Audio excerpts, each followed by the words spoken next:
Welcome to the deep dive. Today we're jumping into something really critical, something that often gets kind of lost in the shuffle during cancer treatment for older adults. That's the dangerous and often rapid weight loss that can happen. It's like this silent threat that can mess up even the best medical care. Yeah, absolutely. The research we looked at really frames this not just as, a side effect, but almost like a central emergency. Because when we talk about this kind of weight loss, we're not talking about losing a few pounds of fat. We're talking about losing muscle mass. Okay, so muscle. If the cancer treatment itself is the main battle, then keeping that muscle is like protecting the supply lines, right? Without those supplies, the whole effort could fall apart.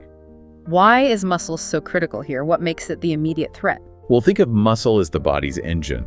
If you lose that engine, you lose the strength you need for, everything. Recovering from surgery, just moving around, and crucially, being able to tolerate tough treatments. Chemo, radiation, they take a toll.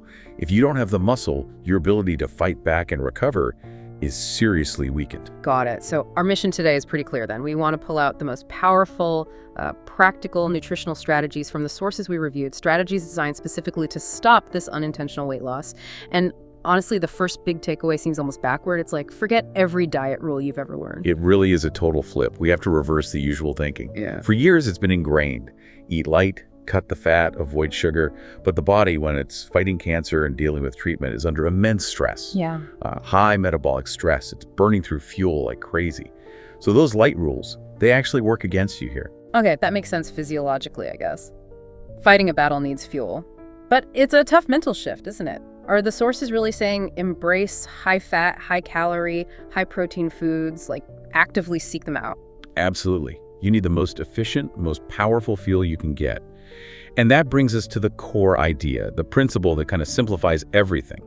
Nutrient density. Nutrient density. Okay, let's break that down. What does that look like, practically speaking?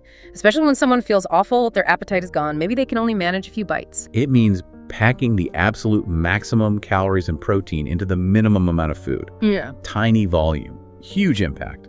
Because large meals are often impossible. So every single bite, every sip, it has to count. It has to deliver serious nutritional power. High-octane fuel, small package. Got it. And that leads us straight to the main technique, doesn't it? The one the sources call the single most important strategy, fortification. It's exactly fortification. It sounds fancy, but it's just strategically adding extra calories and protein to foods the person is already eating or willing to try. You're not asking them to eat a whole separate high-calorie meal. You're supercharging the mashed potatoes they might manage, or the soup, or the oatmeal. Right. That feels much more achievable. It works with the low appetite instead of fighting it. You're just concentrating the good stuff. Okay, so to do that, you need the right ingredients on hand, like a nutritional toolkit ready to go in the kitchen. Precisely. A toolkit.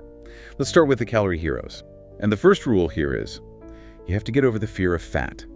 Fat is your friend in this situation. Fat is our friend. Why fat specifically? What makes it so dominant? Because it's simply the densest source of energy there is. Gram for gram, nothing packs more calories. Think about it. Just 1 tablespoon of olive oil has around 120 calories. That's huge power in a tiny amount. We need to leverage that. So oils and butter become staples. We're talking drizzling olive oil, maybe avocado oil, into soups, onto pasta, into potatoes, stirring butter into oatmeal or veggies. Yes, absolutely mandatory. And upgrading liquids too. Think about things like cream of wheat or scrambled eggs.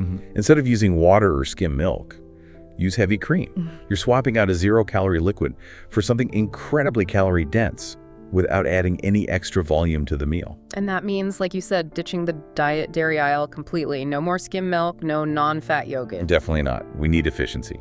So whole milk.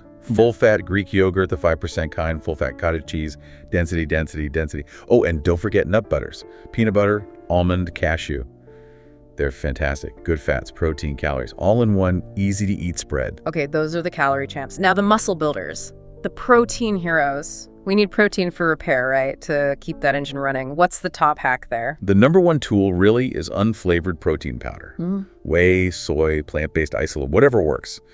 The beauty of it is that it's unflavored. You can stir it into almost anything, smoothies, yogurt, pudding, even savory stuff like mashed potatoes or soup, and it doesn't really change the taste or texture much. That's huge, isn't it? Because taste changes, weird textures, those are such common problems during treatment.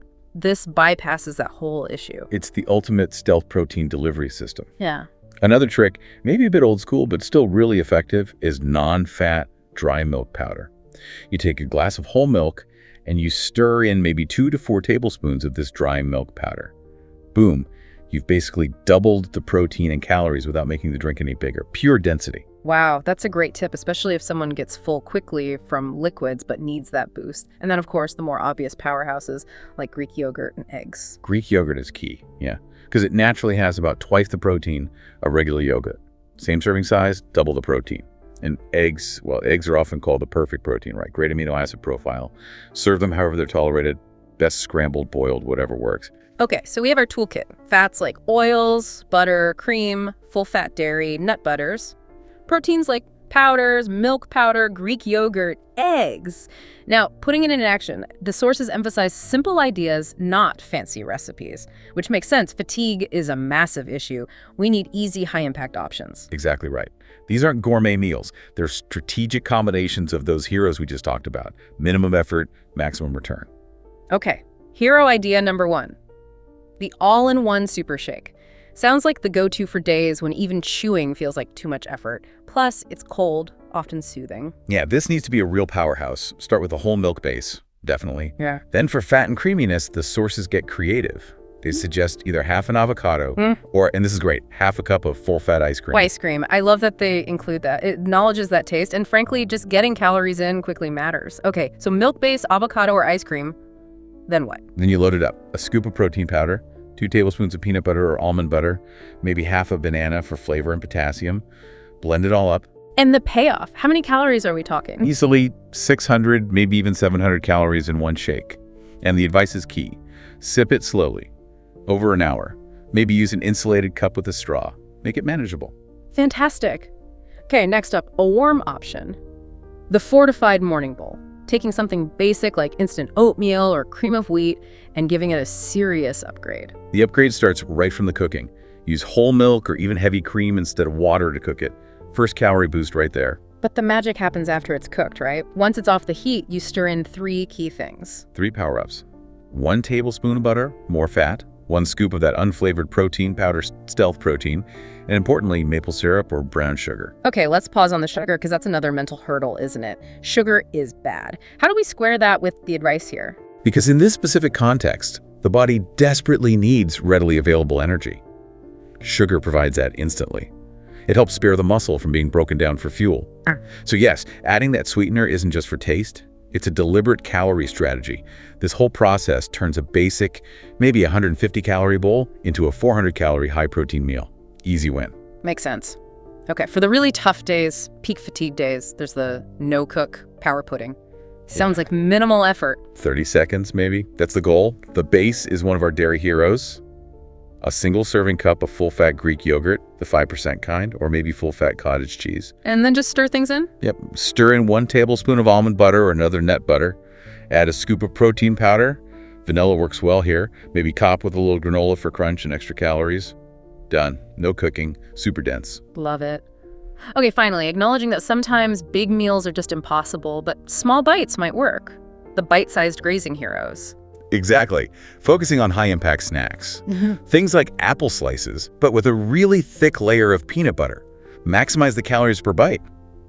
Or cheese and crackers, but make sure it's full-fat cheese. Think triple cream brie, sharp cheddar. Get the most bang for your buck. The sources even mentioned upgrading eggs, right? Like a hard-boiled egg is good protein. But a deviled egg made with full-fat mayonnaise is significantly better from a calorie perspective. That mayo adds dense calories easily. And even something simple like ants on a log, celery, thick layer of peanut butter, raisins. It's about making every small effort count nutritionally. These are all great practical examples. They're not complicated. They're just strategic ways to get those hero ingredients in. That's the core idea. They're calorie vehicles. Okay, so this brings us to the really crucial wrap-up point for this deep dive. If you've been listening, maybe you're caring for someone or going through this yourself, and you're thinking, wow, all this fat, this sugar, it feels wrong, like I'm overindulging. We need to tackle that head on. That's the essential mental shift required. This way of eating, it is not an indulgence. It's an active, necessary part of the cancer treatment plan itself.